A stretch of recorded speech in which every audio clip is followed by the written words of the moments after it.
بسم الله الرحمن الرحيم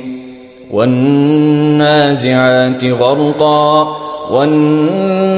والناشطات نشطا والسابحات سبحا فالسابقات سبقا فالمدبرات أمرا يوم ترجف الراجفة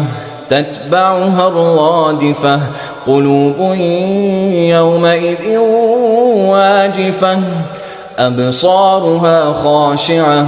يقولون أئنا لمردودون في الحافرة أئذا كنا عظاما نخرة قالوا تلك إذا كروة خاسرة فإنما هي زجرة واحدة فإذا هم بالساهرة هل أتاك حديث موسى إذ ناداه ربه بالوادي المقدس طوى اذهب إلى فرعون إنه طغى فقل هل لك إلى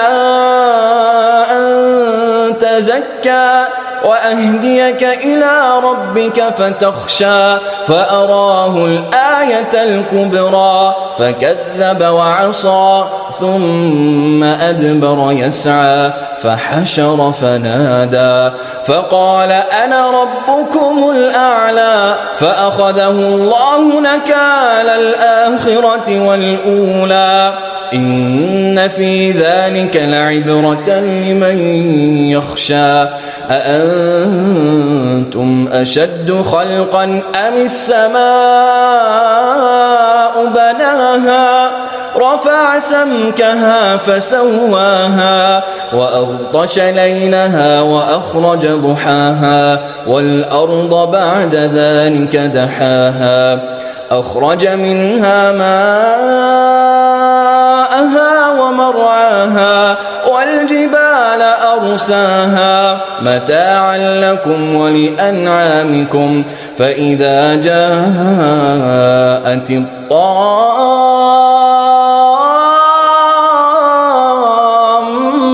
الكبرى يوم يتذكر الإنسان ما سعى وبرزت الجحيم لمن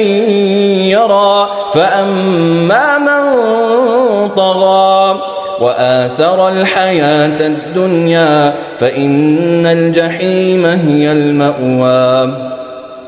وأما من خاف مقام ربه ونهى النفس عن الهوى فإن الجنة هي المأوى يسألونك عن الساعة أيان مرساها فيم أنت من ذكراها إلى ربك منتهاها إنما أنت منذر من يخشاها كأنهم يوم يرونها لم يلبثوا